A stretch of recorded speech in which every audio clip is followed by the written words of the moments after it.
Galera, quando a gente pensa sobre o cangaço, né, todo mundo acha que foi um bando de bandoleiros, tipo ciganos, que, né, viviam fugindo da polícia, entrando em guerra com a polícia, invadindo cidades, cometendo crimes sexuais, né?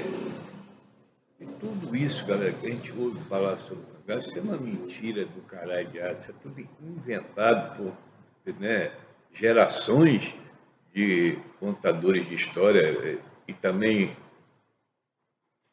foi cooptado pelos, né,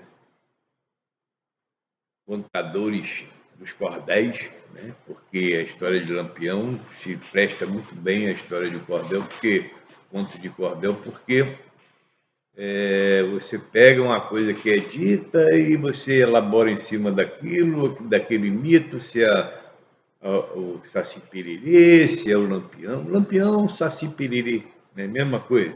É um mito, uma mitologia que foi criada porque naquela época da história do cangaço lampiônico existia uma rixa política. Isso é que ninguém fala no cangaço sobre a rixa política.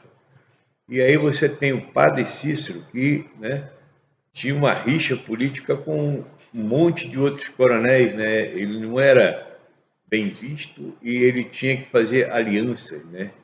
E eles fizeram, né? Em 1914, o padre Cícero se juntou. Eu acho que isso se chama o Pacto de Juazeiro, se eu não estou enganado. Ele se juntou com um monte de outros coronéis para formar uma federação deles lá no Nordeste. Olha só o que isso significa, galera. Padre Cícero fez um país dentro do país, né? Porque ele era né, a eminência parda, porque ele não poderia surgir devido ao fato que ele, né, tinha aquela áurea de religioso, santo, etc. e tal, mas ele tinha uma confederação ali de coronéis, da família Ascioli, inclusive do Ceará da época, que ele apoiou, né, na sedição de Juazeiro. Essa história, galera, é digna de uma epopeia, né, o que o padre Cícero e aquele Floro Bartolomeu fizeram, né? O que nos traz o assunto de hoje, galera, que é o seguinte: a história da humanidade, né, se baseia, infelizmente, em cima de quem tem as armas mais modernas, né?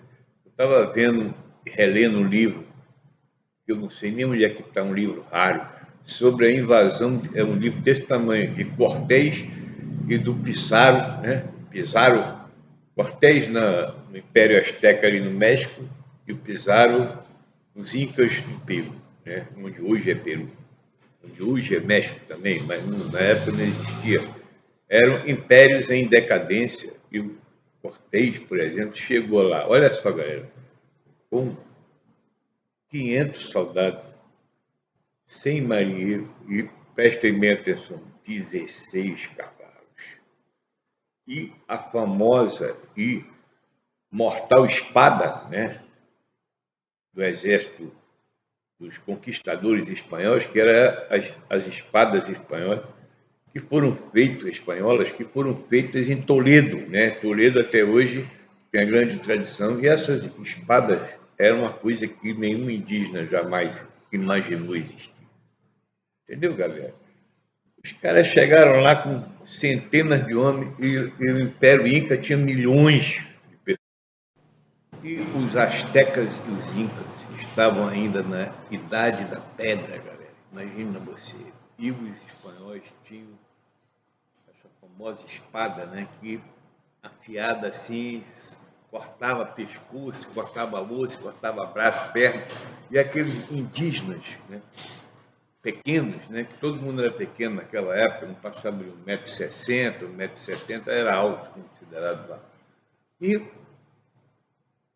era uma covardia só, porque você vinha assim, e ainda mais se você tinha o poder psicológico do cavalo, que eles tinham, né, o Cortés tinha 16 cavalos, conforme a história. Eu acredito que era apenas isso mesmo, pela dificuldade que é você manter um cavalo, né? O cavalo né, valia por 8 homens, então se você tivesse, ou 10 homens, se tivesse 16 cavalos, você teria mais 160 homens à sua disposição no campo de batalha, que seria um efeito psicológico devastador, né, em cima daquele povo, né, que tinha uma civilização avançada, que foi destruída também toda a sabedoria dele, mas eles não tinham a sabedoria das armas, né, do jeito que matam os outros seus semelhantes, né, eles não tinham essa tecnologia, apesar de que eles eram também seres humanos sanguinários, né?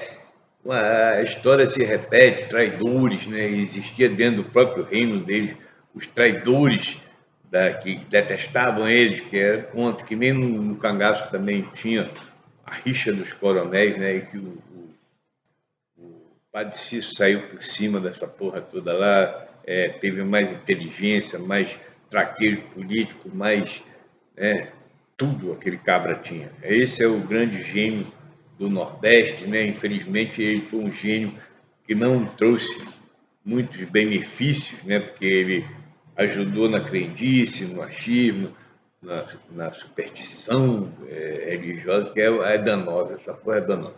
Então, é isso que a gente tem que falar sobre esse assunto. Aquela porra daquele império lá, o cara com uma meia dúzia, o Pizarro foi até mais bizarro, porque ele chegou lá com 160 homens e destruiu o império. Entendeu, galera? Os caras chegaram lá com poder psicológico, com poder do armamento, da coisa nova, e o mundo hoje em dia, né, está vendo isso aí, porque eu tenho uma bomba atômica, você toma cuidado comigo, etc. e tal. E é isso que perdura até hoje. O cara tem que ter o armamento melhor, e no caso dos cangaceiros lá, no caso do Padre Cícero, ele arrumou uma desculpa perfeita para aquilo, porque ele sabia o valor do armamento, do fuzil Mauser 7mm. Né? Alguém foi lá e falou, pai, pô, se tu tem um exército de 800 pessoas aí, batalhão patriótico, armado com fuzil Mauser, munição à vontade, você é dono do Nordeste, ninguém jamais vai entrar no seu território naquela porra lá para fazer nada. Entendeu? O Padre Cícero sabia disso. Por isso que ele arrumou, através do senador Pinheiro Machado, patrocínio de 800 fuzis Mauser.